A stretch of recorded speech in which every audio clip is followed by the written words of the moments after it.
नमस्कार, आदाब, सत श्री अकाल। मैं हूं तमन्ना। आप देख रहे हैं द संकेत लाइव।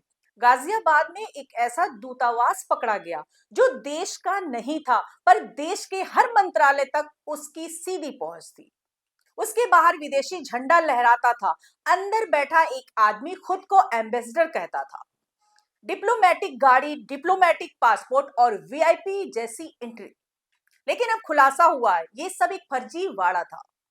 ये कोई फिल्म नहीं, असलियत है। और इस पूरे जाल का मास्टरमाइंड है हर्षवर्धन जैन। कारोबारी परिवार से ताल्लुक रखने वाला, शानदार इंग्लिश बोलने वाला, महंगी घड़ियां पहनने वाला और खुद को वेस्ट आर्कटिक जैसे नकली देशों का राजदूत बताने वाला ये शख्स असल में हवाला नेटवर्क चला रहा था। एसटीएफ और एटीएस की संयुक्त कार्रवाई में खुलासा हुआ है कि हर्षवर्धन का नेटवर्क फर्जी दूतावासों, शेल कंपनियों और हवाला कारोबार से जुड़ा है। 2.5 घंटे की पूछताछ में उसने जो बताया वो हैरान कर देने वाला है। वो कहता है, मंत्रालय में मेरी सीधी पहुंच थी, गाड़ियां कभी रोकी ही नहीं गई। पूछने पर कहता है, ब्यूरोक्रेसी में अच्छी पहचान थी, कोई संदेह नहीं करता था। उसने बताया कि कई विदेशी लोग उससे अपने दूतावास संबंधी काम करवाते थे और बदले में उसे हवाला के जरिए भुगतान होता था। अब सवाल ये है कि क्या ये सब अकेले मुमकिन है? क्या कोई शख्स दिल्ली के मंत्रालयों में लगातार आता जाता रहे, बिना राजनीतिक या नौकरशाही की शह के? एटीएस ने उससे पूछा, कौन लोग हैं जो तुम्हें अंदर तक पहुंचाते थे? लेकिन हर्षवर्धन बार बार बयान बदलता रहा, सबूत दिखाए जाने पर जवाब देता, फिर गुमराह करने वाली नई कहानी गढ़ देता। लेकिन जांच एजेंसियों को जो मिला वो और भी चौंकाने वाला है। 12 विदेशी घड़ियां, कुल कीमत करीब 5 करोड़ रुपए, 4 लग्जरी गाड़ियां, मर्सिडीज से लेकर सोनाटा तक, 44 लाख की भारतीय और विदेशी करेंसी, डॉलर, दिरहम, यूरो, सब कुछ। लेकिन कोई दस्तावेज नहीं। इतना ही नहीं, उसके पास से 18 डिप्लोमेटिक नंबर प्लेट, फर्जी प्रेस कार्ड, पैन कार्ड और ऐसे 12 देशों के पासपोर्ट मिले जो असल में अस्तित्व में है ही नहीं। सबोर्गा, लोडोनिया, वेस्ट आर्कटिक, पुलावाविया, नाम सुनकर लगेगा जैसे कोई गेम ऑफ थ्रोन्स की स्क्रिप्ट है।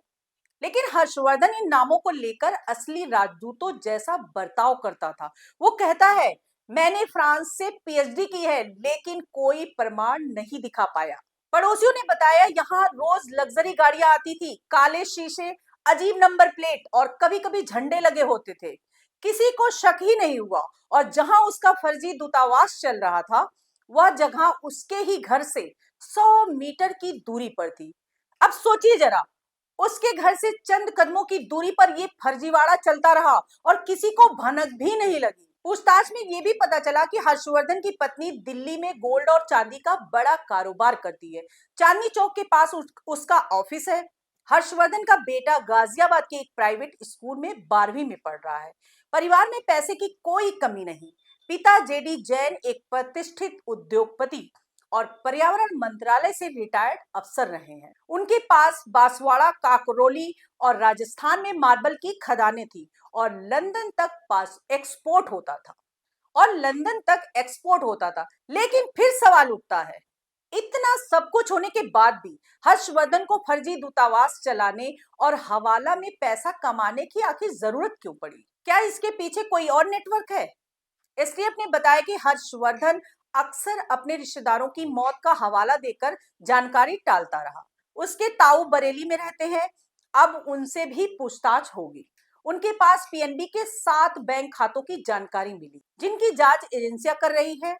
इस पूरे प्रकरण से एक और बड़ा सवाल निकलता है, क्या देश की सुरक्षा व्यवस्था इतनी कमजोर है कि कोई व्यक्ति मंत्रालयों तक वीआईपी की तरह एंट्री पाता है, सालों तक फर्जी दूतावास चलाता है और हवाला में करोड़ों का ट्रांजैक्शन करता है और किसी को पता ही नहीं चलता? क्या ये सिर्फ चूक सिस्टम की है या फिर ये मिली भगत का मामला है? इस केस के बहाने देश को एक आईना देखने की जरूरत है, जिसमें सवाल खड़े होते हैं नौकरशाही की सतर्कता पर, जांच एजेंसियों की सटीकता पर और सबसे ज्यादा हमारे समाज की उस चुप्पी पर, जो अक्सर सफेद शर्ट और काली गाड़ियों को देखकर सवाल पूछना छोड़ देती है। हर्षवर्धन अब जेल में है, लेकिन उसका नेटवर्क, उसकी पहचान, उसकी संपर्क सब अभी जांच के दायरे में है। और सवाल यह है कि क्या असली कहानी अभी बाकी है? आज के लिए इतना ही। नमस्कार दोस्तों।